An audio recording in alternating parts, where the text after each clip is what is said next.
नमस्कार दोस्तों, GS express के यूट्यूब चैनल में आपका पुनः स्वागत है। आइए दोस्तों, हम लोग जीडी प्रीवियस ईयर के चौथे सीरीज को लेकर के उपस्थित हुए हैं, जिसमें से हमारा पहला क्वेश्चन दिया हुआ है, कुंजू कुरुप किस नृत्य शैली के लिए व्यापक रूप से जाने जाते हैं। तो चार ऑप्शन आपको दिया हुआ है। पहला दिया कथकली, दूसरा दिया सत्रिया, तीसरा दिया कुचिपुड़ी, चौथा दिया मोहिनीअट्टम। तो इस चारों में से कौन सा ऑप्शन सही होगा, ये आपको ध्यान रखना है। तो ए सही होगा, कथकली ए। ठीक है, नेक्स्ट क्वेश्चन आगे बढ़ते हैं। दूसरा क्वेश्चन दिया है, golden quadrilateral super highway Delhi, space, Chennai और मुंबई को जोड़ता है। तो इसमें आपको ऑप्शन देना होगा। तो चारों ऑप्शन में से कौन सा ऑप्शन सही है? कोलकाता ऑप्शन सही है। कौन सही है? कोलकाता ऑप्शन सही है। नेक्स्ट में हम लोग आते हैं। तीसरा क्वेश्चन दिया है, राधा रेड्डी और राजा रेड्डी किस नृत्य शैली के प्रसिद्ध प्रतिपादक हैं। तो चार ऑप्शन आपको दिया हुआ है। राधा रेड्डी और राजा रेड्डी किस नृत्य शैली के लिए प्रसिद्ध प्रतिपादक हैं? तो हैं कुचिपुड़ी के। किसके हैं भाई? कुचिपुड़ी के। तो इसका ए वाला ऑप्शन आपका सही हो जाएगा। क्वेश्चन नंबर 4 दिया है, निम्न में से कौन सा हरित क्रांति का एक लाभ है। देखिए, हरित क्रांति से लगभग हर सीरीज में क्वेश्चन आया हुआ है, इस पर ध्यान रखिएगा। तो पहला दिया है, खाद्यान्न में आत्मनिर्भरता, सरकार के खाद्यान्न भंडार में कमी, खाद्यान्न के आयात में वृद्धि, खाद्यान्न के मूल्य में वृद्धि। ये चार दिया है। तो यहाँ ध्यान रखिएगा, सही उत्तर होगा ए, खाद्यान्न में आत्मनिर्भरता, अर्थात ए वाला ऑप्शन आपका सही हो जाएगा। क्वेश्चन नंबर 5 पे आते हैं हम लोग। दिया है, तीसरी पंचवर्षीय योजना का उद्देश्य भारत को स्पेस बनाना था। अब तीसरी पंचवर्षीय योजना का उद्देश्य क्या था भाई? भारत को आत्मनिर्भर बनाना था। क्या था? भारत को आत्मनिर्भर बनाना था। तो ये हो गया आपका 5वां क्वेश्चन। छठवें क्वेश्चन तरफ हम लोग आगे बढ़ते हैं। छठवां क्वेश्चन हमारा दिया है, छठें अंतर्राष्ट्रीय योगा दिवस 2020 की थीम क्या थी। तो ये आपको बताना है कि भाई इस छठे अंतर्राष्ट्रीय योग दिवस 2020 की थीम क्या थी। इस चारों ऑप्शन में से आपको चूज करना है कि थीम कौन सी थी। तो चलिए आइए इसमें से देखते हैं कि कौन सी थीम इसकी थी। तो क्वेश्चन नंबर 6 की पे आप ध्यान देना है। इसकी थीम थी yoga at home and yoga with family, अर्थात सी वाला ऑप्शन आपका सही हो जाएगा। ये सी वाला ऑप्शन आपका सही हो जाएगा। क्वेश्चन नंबर 7 दिया है आपके सामने, गंगोत्री हिमनद किस राज्य में स्थित है। तो भाई गंगोत्री हिमनद जो है, ये सभी लोग जानते हैं उत्तराखंड में है। कहाँ पर है? उत्तराखंड में है।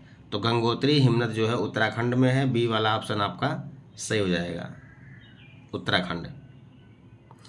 क्वेश्चन नंबर 8 आपका दिया है स्क्रीन पर। क्वेश्चन नंबर 8 दिया है, ध्यान रखिएगा। क्वेश्चन नंबर 8 दिया है, मेगास्थनीज के अनुसार पाटलिपुत्र में कुल कितने द्वार थे। तो मेगास्थनीज के अनुसार पाटलिपुत्र में कुल 64 द्वार थे। कितने द्वार थे? 64 द्वार थे। तो इस पर टिक करेंगे आप, 64 द्वार थे। नेक्स्ट में आते हैं, ध्यान रखिएगा, पाटलिपुत्र से एक क्वेश्चन पूछा है। तो मेगास्थनीज की एक पुस्तक है जिसका नाम है इंडिका, और इंडिका में उसने पाटलिपुत्र के प्रशासन का भी वर्णन किया है। क्वेश्चन नंबर 9 आता है, भारतीय संविधान का कौन सा अनुच्छेद उपाधियों का अंत से संबंधित है। तो सभी लोग जानते हैं कि अनुच्छेद 18 जो है यह उपाधियों का अंत करता है। तो अनुच्छेद 18 जो है यह उपाधियों का अंत करता है। इस पर गौर करिएगा, अनुच्छेद 18 उपाधियों का अंत करता है। क्वेश्चन नंबर आते हैं 10 पे। दिया है क्वेश्चन नंबर 10, भूमचू त्यौहार मुख्य रूप से भारत के निम्न में से किस राज्य में मनाया जाता है। तो भूमचू त्यौहार जो है यह भारत के सिक्किम में मनाया जाता है। सिक्किम पे आप गौर करिएगा, इसलिए सी वाला आपका बी वाला ऑप्शन सही होगा, सिक्किम। कौन सी होगा? सिक्किम।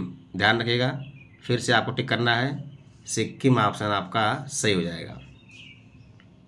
क्वेश्चन नंबर 11 आपका दिया है, राष्ट्रीय आय की गणना की स्पेस विधि में हम उत्पादित वस्तुओं और सेवाओं के कुल वार्षिक मूल्य की गणना करते हैं यदि एक वर्ष समय की इकाई है।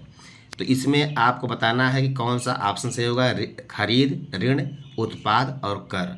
इस चारों में से आपको ध्यान देना है कि चारों में से कौन सा ऑप्शन आपका सही होगा। तो एक बात ध्यान रखिएगा, राष्ट्रीय आय की बात कर रहा है तो इसलिए हमेशा उत्पाद की ही बात की जाएगी, क्योंकि उत्पाद से ही हम जो है क्या करते हैं, इसका उत्पादन विधि से गणना करते हैं। तो इसका मतलब आपका सही हो जाएगा उत्पाद, यानी कि सी वाला ऑप्शन आपका सही हो जाएगा, उत्पाद। चलिए नेक्स्ट में हम लोग आते हैं। क्वेश्चन नंबर 12 दिया हुआ है, निम्न में से किस खिलाड़ी को प्रथम राजीव गांधी खेल रत्न पुरस्कार दिया गया था।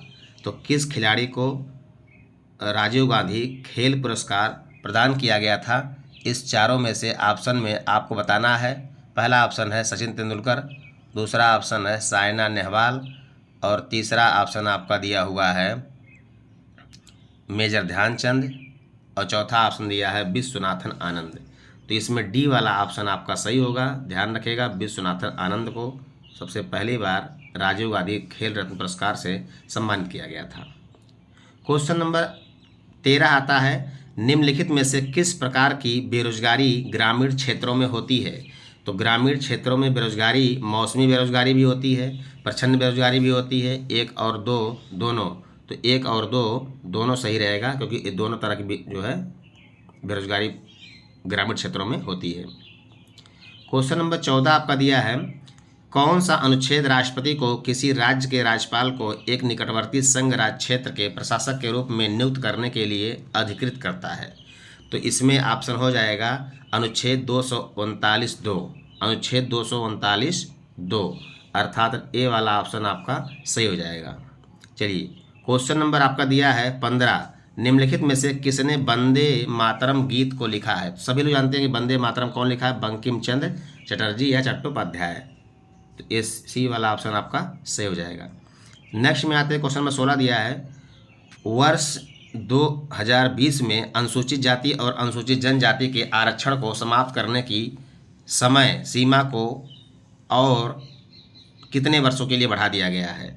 तो कितने वर्षों के लिए बढ़ा दिया गया है, ये आपको ध्यान देना है कि भाई 20 वर्ष के लिए बढ़ाया गया है कि 5 वर्ष के लिए बढ़ाया गया है कि जो है 15 वर्ष के लिए बढ़ाया गया है कि 10 वर्ष के लिए बढ़ाया गया है।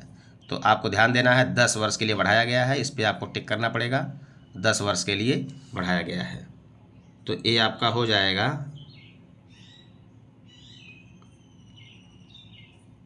10 वर्ष। क्वेश्चन नंबर 17 आपका दिया है, पारिस्थितिकी पिरामिड का आधार सामान्यतः चौड़ा होता है और यह स्पेस की ओर संकीर्ण होता है। तो यहाँ आपको ध्यान देना है शीर्ष की ओर संकीर्ण होता है, अर्थात आपका ऑप्शन बी वाला सही हो जाएगा। क्वेश्चन पूछा है पारिस्थितिकी पिरामिड का आकार सामान्यतः चौड़ा होता है और यह शीर्ष की ओर संकीर्ण होता है, तो सही बात है। क्वेश्चन नंबर 18 दिया है आपका, जुलाई 2022 में केंद्रीय गृह मंत्रालय ने दिल्ली पुलिस को नया आयुक्त किसे नियुक्त किया है। तो 4 ऑप्शन दिया है, संजय अरोड़ा, राजीव बख्शी, मोहन मालवी और सुमीत बंसल। इस चारों में से कौन सा ऑप्शन सही है। तो संजय अरोड़ा ऑप्शन सही है, आपको टिक करना पड़ेगा ए वाले ऑप्शन पर, संजय अरोड़ा। क्वेश्चन नंबर 19 दिया है, किस राजनीतिक नेता ने मई 2022 में उत्तराखंड में चंपावत निर्वाचन क्षेत्र से उपचुनाव जीता था। तो 4 ऑप्शन दिया है, पीयूष गोयल, जगत प्रकाश नड्डा, पुष्कर सिंह धामी और नरेंद्र मोदी। तो भैया सभी लोग जानते हैं पुष्कर सिंह धामी का नाम यहाँ फेमस है, तो ये पुष्कर सिंह धामी चुनाव जीते थे, इसलिए पुष्कर सिंह धामी। क्वेश्चन आपका 20 नंबर है और लास्ट क्वेश्चन है जीडी प्रीवियस ईयर का, निम्नलिखित में से क्या सौर सेल उपयोग करके एक प्रमुख लाभ होता है। तो आपको ध्यान रखना है इसमें गतिमान पुर्जे नहीं होते हैं। 4 ऑप्शन दिया है इसमें, तो इसमें गतिमान पुर्जे नहीं होते हैं, अर्थात आपका बी वाला ऑप्शन सही हो जाएगा। तो इस तरह से हमने कुछ इस सीरीज में 20 क्वेश्चनों को किया है और उम्मीद है कि ये क्वेश्चन आपको समझ में आया होगा। थोड़ा सा जीडी क्वेश्चन पुलिस से टफ पूछे जा रहे हैं इस समय, तो आप ध्यान रखिएगा, इन सारे क्वेश्चनों को एक बार रिवीजन जरूर करिएगा, क्योंकि प्रीवियस ईयर से क्वेश्चन रिपीट करते हैं। जय हिंद, जय भारत।